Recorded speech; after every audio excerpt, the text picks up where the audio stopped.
This is a certified classic. Thank you to everyone who joined the Carbal Discord server. Link in description. Anti-Vaxxers, the movement of people against vaccines. What was once a tiny organization grew to a substantial size, slowing the growth of modern technologies and advances in the medical field. Basically, anti-vax are bad.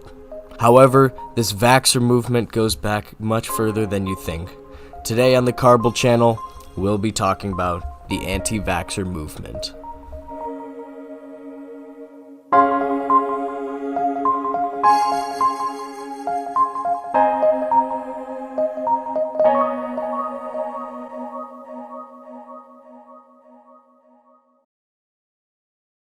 You probably didn't expect it to go this far back, but anti-vaxxers existed even before the first vaccine existed. Back in the year 1796, Edward Jenner began experimenting with a smallpox vaccine. Before then, they used a method of disease prevention known as variolation. Eventually, a person by the name of Lady Mary Wortley Montagu introduced this method to England after learning it in Turkey. She began to tell people, "Hey, this is a cure for smallpox. It's probably a good idea to take this." Unfortunately, there's always got to be some village idiot to ruin it for the masses. When the word spread about variolation, two groups formed, the pro-inoculators and the anti-inoculators. Inoculator means vaccine or cure. So pro-vaccine and anti-vaccine. Pro-inoculators spoke in a calm tone while providing facts and knowledge, while the anti-inoculators usually spoke in ways to scare people and start chaos.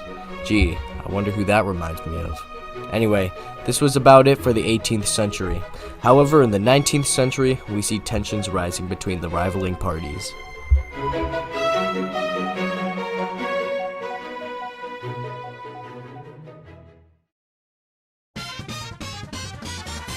Eventually, Edward Jenner released the smallpox vaccine, which replaced variolization. The vaccine was way safer and more successful than the previous method, but people being, frankly, not smart individuals, objected. The hate most likely came from a law that was passed where you either had to vaccinate your children, which cost money, or you would be fined an accumulative amount. They eventually banded together and formed the Anti-Vaccination League soon after, and were able to push back the age of requirement to get the smallpox vaccine from 3 months to 14 years. Meanwhile, in America, similar things were happening, but a little less sophisticated. The Americans didn't want to do things the legal way and get things situated without making a big deal, so they pulled a PETA by using scare tactics.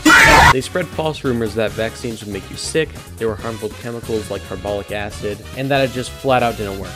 What was their solution? Essential oils and the consumption of herbs. American anti-vaxxers didn't really do anything influential then, and it hasn't changed for the most part since. The Europeans, on the other hand,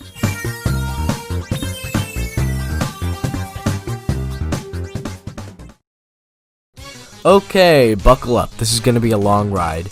So during the early 1900s, many different vaccines were produced, some of which included the ones for DPT, or the whooping cough, polio, and MMR, or measles. During this time, the anti-vaxxer movement was still spreading awareness using the same exact tactics. This sort of thing happened until the 1980s when a pediatrician named Dr. Robert Mendelssohn, who was a self-proclaimed medical heretic, became the poster child of the movement. Get it? Because he's you know what? Never mind. Anyway, he would say that vaccines were bad, adding fluoride to water was bad. He was literally against making toothpaste, okay? He also proposed a different way to detect breast cancer in a patient. I'm a little unclear on what his method was though. He went on a bunch of popular talk shows like the Today Show, wrote a couple of books like A Shot in the Dark and Vaccine Roulette, along with a bunch of other meaningless things. Later, Barbara Loe Fisher became a famous anti-vaxxer who basically said that every vaccine caused SIDS, sudden infant death syndrome, along with cancer. You know what? My brain is really hurting now, so let's do a speed round. 1994, first deaf Miss America was crowned, and she said that the DPT vaccine caused it, even though meningitis did. 1998, Andrew Wakefield said that in a study that the risk of a syndrome developing is relative to the combined vaccine intakes. This is where the vaccine causes autism movement started. 1999, ABC's 2020 made an episode called Who's Calling the Shots, where they raised the questions of why children should be forced to get vaccinated. And you record I don't feel too good.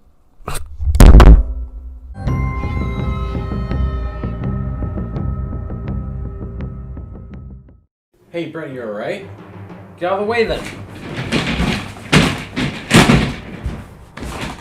Okay, here we are. Present day. While we saw the biggest evolutions of the anti-vax society in the last century, this new one turns it up to 11. Alright, team, ready up! Celebrities, are you ready? Yes, sir! Journalists, are you ready? Yes, sir! Middle-aged white moms, are you ready? Yes, sir. Alright, team, move out. Let's go, men, move, move, move. And finally, it was time for the anti-vaxxers to go to war.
Alright everybody, the moral of today's story is to not be an anti-vaxxer. And as a way to get to know you guys better, what's your opinion on these socks?